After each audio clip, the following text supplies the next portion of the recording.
প্রণাম, সকলে কেমন আছেন? সকলকে বাংলার গৃহিণী স্বাগত জানায়। সকলকে যে জানতে তো চাইলাম কেমন আছে, জানাই যাচ্ছে কেমন আছে। যা অবস্থা, আর এরকম পরিস্থিতিতে সকলেরই মন খুব খারাপ। তা সত্ত্বেও একটু গেলাম মায়ের কাছে পুজো দিতে, যাতে একটু শান্তি হয়, শান্তি পায় সবাই। এটা হচ্ছে ব্যারাকপুরে অন্নপূর্ণা মন্দিরের কাছে গেছিলাম। ওই অন্নপূর্ণা মন্দিরের রানী রাসমণি ঘাট, এই ঘাটে যাচ্ছি। আমরা বাড়ির থেকে স্নান করেই গেছি, আর মা স্নান করবে, আর আমরা একটু মাথায় গঙ্গা জল দেব, দিয়ে মায়ের কাছে একটু শান্তি চাইব, যাতে সকলে শান্তি দাও। সকলে এই এত অরাজকতার মধ্যে যেন সকলের মন শান্ত হয়, তুমি সেই ব্যবস্থাই করো খুব তাড়াতাড়ি। আর মেঘলা আকাশটা, আর খুব জল বর্ষায়, আর জোয়ার আসছে, তাই জন্য জলও খুব। ছেলে গেল জল নিতে মাথায়, আর আমার জন্য নিয়ে আসছে। আর মায়ের স্নান হয়ে গেছে, মা স্নান করে নিয়েছে।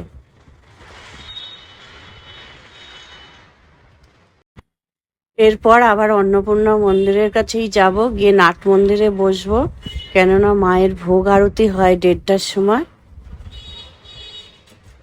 তাই একটু বসে থাকলাম। আর কি সুন্দর নেট দিয়ে দিয়েছে নাট মন্দিরের মধ্যে, কেননা এই যে অনেক পায়রা, আর পায়রাগুলো তো পটি করে দেয়, বসতে পারে না সবাই, তাই নেটটা দিয়ে দিয়েছে, কিন্তু ধারগুলো খুলে রেখেছে পায়রাদের জন্যে। আর এই নেটটা দিয়েছে যেখানে সবাই গিয়ে বসবে, সেই জন্যে। আর কি সুন্দর রং করেছে। আগে যখন ছোটবেলায় আমার দিদিমার সাথে কিংবা মায়েমাদের সাথে স্নান করতে আসতাম এই রানী রাসমণি ঘাটে, আর তারপরে যখন এই অন্নপূর্ণা মন্দিরে আসতাম, তখন কিন্তু পুরনো ছিল মন্দিরটা, কোনো রং ছিল না। আর মন্দিরে এসে প্রণাম করে পুজো দিয়ে আমরা চলে যেতাম, স্নান করতাম রানী রাসমণি ঘাটে, ওইখানে পুজো। আর সেই ছেলেবেলায় এসেছি অনেক দিন আগে, তাই মনেও হলো, আর মাও বলল চল, অনেক দিন যাওয়া হয় না রানী রাসমণি ঘাটে, চ যাই। তাই। আর এখানে আছে 6টা শিব মন্দির, তিনটে এদিকে 3টে, আর ওই নাট মন্দিরে বসে আছি, ওখান থেকেই আমি শিব মন্দিরের তোলার চেষ্টা করলাম, শিব মন্দিরগুলো। এ পাশে 3টে আর ওই দিকে 3টে, 6টা শিব মন্দির। কি সুন্দর লাগছে। আর সত্যিই মন্দিরে গেলে মন শান্ত হয়ে যায়। কত মনটা উত্তপ্ত ছিল, চারিদিকে এমন কথা, এমন কিছু ঘটছে যে ঘটনাগুলো ঘটার নয়, সেই সব ঘটনাগুলো ঘটছে। আর মন অশান্ত, প্রত্যেকের মন অশান্ত। সবাই চাইছে যে একটু সুবিচারের আশায়, সুবিচার হলেই সবার মন শান্ত হয়ে যাবে। তাই মায়ের কাছে কামনা করি যেন এমন ঘটনা আর যেন না ঘটে। মা, তুমি দেখো, সবাইকে দেখে রেখো।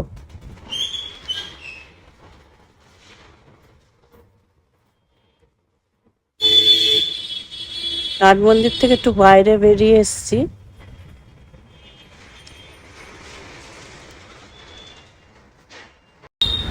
ভোগ আরতি আরম্ভ হয়ে গেছে, এবার ভোগ আরতি দেখবো।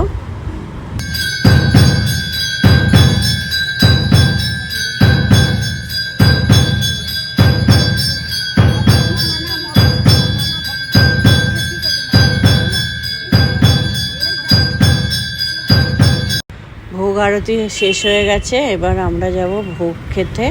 আজকে এখানেই আমরা ভোগ খাবো, খেয়ে তারপরে একটু আশেপাশে ঘুরে বাড়ি যাব